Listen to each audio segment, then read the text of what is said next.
Welcome back, folks. Your man Diamond K in here. RadioFire.com, the Diamond K Show.com. The final electoral vote has been counted. And to no one's surprise, I don't think at this point, Joe Biden soundly defeating Trump 306 to 232. The electoral map, 2016, pundits try to give Trump and his team some type of an award. They tried to act like they were geniuses and all of that. But look at what a difference 4 years makes. Joe Biden becomes the first Democrat to win in Georgia in 28 years. Joe Biden's victory brings his electoral tally up to 306. Many people were saying, oh, we're so tired of electoral college, and I'm not a fan at all. But if you got to play the game, you got to play the game to win, and it looks like the Democrats put the smack down on Donald Trump as it relates to the electoral math. This matches Trump's 2016 total over Hillary Clinton, that of course all Republicans called the biggest defeat they'd ever seen, and of course now they're trying to downplay it. Biden flipped 5 states that were previously Republican states. Trump is going to win North Carolina, as I said, which brings that final tally, Biden 306, Trump 232. And Trump had an early lead in Georgia. Biden surged after grassroots organizers like Stacey Abrams and her team rallied voters in that state. And Republicans hold their head in shame as it relates to that.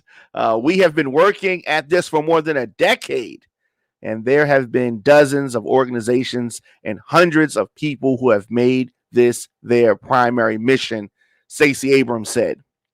She continued, I have been privileged to be able to bring to bear resources both before the election of 2018 and then the $40 million we were able to spend in 2018 to build a democratic infrastructure that may not have yielded a victory for me in 2018, but certainly yielded a victory this week.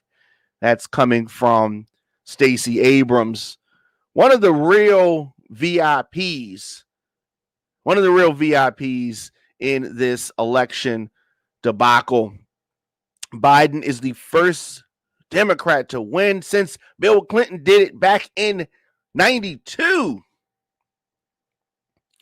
The state began to audit yesterday morning. Since the race was so close in Georgia, the audit is expected to be completed next week, although the Trump campaign can request a hand count. It's almost over for Donald Trump. And next on the horizon is this runoff special election in Georgia that's going to take place January the 5th. That's what's next. And I don't think that it's going to be an easy win for Democrats, but the focus has to be there. The focus has to be getting control of the Senate. And in order to do that, Democrats have to mobilize voters in Georgia. They have to mobilize these voters. Why? They have to get them to come out. A lot of times, special elections, runoff elections, favor Republicans. Because a lot of times Democrats they check out. A lot of people are going to say, Biden's in. We're good. We won. No, we didn't win. Because if Democrats don't have control of the Senate, it's going to be a tough time for the Biden-Harris administration with Mitch McConnell, doing what Mitch do. Mitch acting like a Mitch, acting like a Mitch. I'll be back 7 p.m. tonight, The Diamond K Show, at The Diamond K Show, at Radio on Fire.